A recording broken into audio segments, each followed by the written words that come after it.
Hello friends. Shashi Agrawal channel के अंदर मैं doctor Shashi Agrawal welcome you all. तो आज का जो हमारा सब्जेक्ट है वो है बिजनेस एनवायरनमेंट, और ये जो टॉपिक है that is also relevant for the student of Indian economy. तो इसके अंदर we are going to understand the role and objective of the public sector। अगर आपको मेरा ये एफर्ट सही लगता है तो डू लाइक माय वीडियो, इसको शेयर कीजिए, कमेंट कीजिए और मेरे चैनल शशि अग्रवाल को सब्सक्राइब कीजिए। So this is my app Edusum app, जिसको आप गूगल प्ले स्टोर से डाउनलोड कर सकते हो। ये जो ऐप है commerce, economics and management students को काफी सारा फ्री स्टडी मटेरियल और काफी सारे फ्री मॉक टेस्ट प्रोवाइड करती है। उसी तरह काफी सारे स्ट्रक्चर कोर्सेज भी अवेलेबल है। तो यहाँ पे हम देखते हैं कि जो इंडियन इकोनॉमी है वो मिक्स्ड इकोनॉमी है। मिक्स्ड इकोनॉमी का मतलब है कि यहाँ पे पब्लिक सेक्टर भी है, प्राइवेट सेक्टर भी है, और ये दोनों को एग्जिस्ट करते हैं। और गवर्नमेंट की जो इंडस्ट्रियल पॉलिसी है उसका है कि हमने जो सोसाइटी है उसको सोशलिस्टिक पैटर्न के अंदर जो है एस्टैब्लिश करना है। तो उस हिसाब से क्या है कि जो पब्लिक सेक्टर है they play a very vital role in the development of the economy. तो यहाँ पे जब हम पब्लिक सेक्टर की बात करते हैं तो that refer to that organisations, that enterprises जो गवर्नमेंट के द्वारा ऑन की जाती है, मैनेज की जाती है, कंट्रोल की जाती है। पब्लिक एंटरप्राइजेस जो है इंडस्ट्रियल या कमर्शियल या इकोनॉमिक एक्टिविटी कैरी ऑन करती है, और ये जो एक्टिविटी है चाहे तो वो सेंट्रल गवर्नमेंट करती है, चाहे स्टेट गवर्नमेंट करती है, या jointly by the central and the state government. तो जो पब्लिक सेक्टर अंडरटेकिंग और public sector enterprises in India जो है गवर्नमेंट और एंटरप्राइजेस होती हैं, जिसके अंदर 51% या मोर जो शेयर कैपिटल है that is held by the government of India या स्टेट गवर्नमेंट, या दोनों के साथ, या joint venture between the multiple public sector enterprises. और यहाँ पे जो है कि कितना शेयर जो है सेंटर का है उसके बेसिस पे डिसाइड होता है कि ये सेंट्रल पब्लिक सेक्टर है या ये स्टेट पब्लिक सेक्टर है।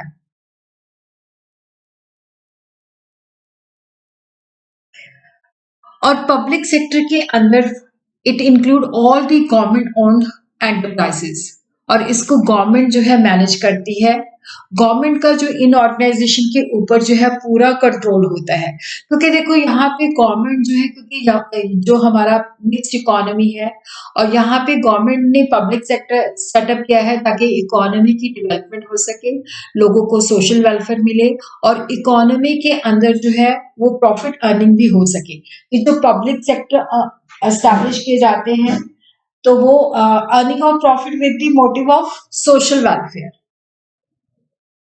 तो जो इसके ऑब्जेक्टिव हैं, देखो जो इकोनॉमिक ग्रोथ है उसको ये एक्सेलरेट करती है देश के अंदर, क्योंकि इंफ्रास्ट्रक्चर बिल्ड करती है, बेसिक और हेवी इंडस्ट्रीज सेटअप करती है, तो ये इंडस्ट्रियलाइजेशन का जो प्रोसेस है उसको बूस्ट करती है। अब जैसे हैवी और बेसिक इंडस्ट्रीज हैं वो प्राइवेट सेक्टर सेटअप नहीं करता, क्योंकि उसके अंदर क्या होता है कि इन्वेस्टमेंट बहुत ज्यादा होती है और गेस्टेशन पीरियड, इन्वेस्टमेंट और रिटर्न का जो पीरियड होता है वो लॉन्ग होता है। तो वहां पे जो गवर्नमेंट होती है वो पब्लिक सेक्टर सेटअप करती है ताकि बेसिक और हैवी इंडस्ट्री सेटअप की जा सके और इकोनॉमी का जो इंडस्ट्रियलाइजेशन प्रोसेस है उसको बूस्ट किया जा सके। उसी तरह देखो कैपिटल फॉर्मेशन को इंक्रीज करने के लिए, क्योंकि कैपिटल फॉर्मेशन के अंदर saving plays a very vital role, तो saving rate under develop economies के अंदर लो होता है, जिसकी वजह से इन्वेस्टमेंट लो होती है, जिसकी वजह से लो कैपिटल फॉर्मेशन होती है। तो यहाँ पे कैपिटल फॉर्मेशन को इंक्रीज करने के लिए, इकोनॉमिक ग्रोथ को इंक्रीज करने के लिए गवर्नमेंट जो है इंडस्ट्री सेटअप करती है, जिससे प्रोडक्शन इंक्रीज होती है, लोगों को एम्प्लॉयमेंट जनरेट होती है, उनका इनकम बढ़ता है, उससे सेविंग बढ़ती है, जिससे इन्वेस्टमेंट प्रमोट होती है और कैपिटल फॉर्मेशन बढ़ता है। उसी तरह ही देखो जो पब्लिक सेक्टर्स होते हैं जब ये सेटअप किए जाते हैं तो यहाँ पे होता है कि इकोनॉमिक इक्वालिटी को हमने प्रमोट करना है, कि इकोनॉमिक पावर जो है कुछ लोगों के हाथ में जो है कंसंट्रेटेड नहीं होनी चाहिए। तो इकोनॉमिक इक्वालिटीज को प्रमोट करने के लिए भी पब्लिक सेक्टर जो है सेटअप किया जाता है। उसी तरह पब्लिक एंटरप्राइजेज इसलिए सेटअप किए जाते हैं ताकि ये ना हो कि प्राइवेट एंटरप्राइज जो है वो इतने ज़्यादा ग्रो हो जाए, तो उनके हाथ में मोनोपोली पावर आ जाए और लोगों को वो एक्सप्लॉइट करने लग जाए। तो पब्लिक एंटरप्राइज इसलिए सेटअप किए जाते हैं कि जो बेसिक और एसेंशियल कमोडिटीज़ हैं, वो लोगों को रीज़नेबल प्राइस पे अवेलेबल हो और प्राइवेट सेक्टर जो है इतना मोनोपोलाइज़ ना हो जाए कि वो लोगों को एक्सप्लॉइट करे। और उसी तरह जो पब्लिक सेक्टर है वो स्ट्रैटेजिकली इम्पोर्टेंट एरिया जो कि देश के इंटरेस्ट के लिए भी इम्पोर्टेंट होता है, railway, telecommunication, nuclear power, defence आदि के रूप में सेटअप किया जाता है। और उसी तरह जो पब्लिक सेक्टर है उसके पीछे ये भी होता है कि देश का जो रीजनल डेवलपमेंट है वो बैलेंस्ड होना चाहिए। ये नहीं है कि कुछ एरिया जो है वो ज़्यादा डेवलप हो जाए और कुछ एरिया जो है वो बैकवर्ड रह जाए। तो ज़्यादातर जो प्राइवेट सेक्टर होता है वो डेवलप्ड रीजन के अंदर ही इंडस्ट्री सेट करता है। जैसे हमारे जो इंडस्ट्रियल डेवलप्ड रीजन्स हैं महाराष्ट्र, गुजरात, तमिलनाडु, वेस्ट बंगाल और उसी तरह उड़ीसा, बिहार, झारखंड, राजस्थान जो है रिलेटिवली बैकवर्ड है। तो पब्लिक सेक्टर जो है बैकवर्ड एरिया के अंदर सेटअप किया जाता है ताकि जो रीजनल इम्बैलेंसेस है उसको दूर किया जा सके। और उसी तरह जब पब्लिक सेक्टर सेटअप किए जाते हैं तो लोगों को एम्प्लॉयमेंट अपॉर्चुनिटीज मिलती है, तो जिससे लोगों को रोजगार मिलता है। उसी तरह हम देखते हैं कि देखो यहाँ पे क्योंकि पब्लिक सेक्टर जो होता है कि प्रॉफिट अर्न करना है बट साथ के साथ सोशल वेलफेयर भी इंक्रीज करना है, तो ये ऐसे कमोडिटीज लोगों को प्रोवाइड करता है जो कि मास लेवल पे यूज की जाती है और उनके जो इम्पोर्टेंट आर्टिकल्स होते हैं उनकी प्राइसेस को भी कंट्रोल करता है कि रीजनेबल रेट के ऊपर जो गरीब लोग हैं उसको प्रोवाइड करता है। और उसी तरह पब्लिक सेक्टर जब सेटअप किए जाते हैं तो ये होता है कि इकोनॉमी सेल्फ रिलायंट होना चाहती है, that is in the field of capital goods, in the technical know how, तो that is the another objective of public sector enterprise. और उसी तरह गवर्नमेंट की इनकम भी इंक्रीज होती है क्योंकि यहाँ पे जो पब्लिक सेक्टर्स होते हैं इनके ऊपर जो टैक्स होती हैं, जो ड्यूटीज होती हैं, तो वो गवर्नमेंट के एक शक्ल में जाती है। और उसी तरह जो देश के नेचुरल रिसोर्सेज होते हैं उनकी प्रॉपर यूटिलाइजेशन होती है। तो यहाँ पे हम देखते हैं कि जो पब्लिक सेक्टर है जैसे फर्स्ट प्लान था तो उसमें 5 ही था और आज 21 के अंदर इसकी जो संख्या है वो 365 है। और उसी तरह हम देखते हैं कि जो पब्लिक सेक्टर के अंदर फर्स्ट प्लान के अंदर ये 29 था और 12th प्लान के अंदर हम देखते हैं कि इतना अमाउंट जो है वो 21,44924 जो है करोड़ जो है वो पब्लिक सेक्टर के अंदर इन्वेस्ट किया गया है। तो अब जो प्रेजेंट है वो 365 जो है पब्लिक सेक्टर है। तो अब हम देखते हैं कि what is the role and significance of the public sector in the development of the economy. तो सबसे पहले हम देखते हैं कैपिटल फॉर्मेशन। जैसे अंडर डेवलप्ड कंट्री जो होती है वहां पे saving rate is very low, तो लो सेविंग की वजह से लो इन्वेस्टमेंट होती है, तो लो कैपिटल फॉर्मेशन होती है। और उसी तरह पब्लिक सेक्टर जो है ये कैपिटल फॉर्मेशन का काम इसने इंक्रीज किया है। तो जैसे ग्रॉस डोमेस्टिक कैपिटल फॉर्मेशन जो है 10.7 ऑफ ग्रॉस नेशनल प्रोडक्ट से वो 24.6 इंक्रीज हुई है।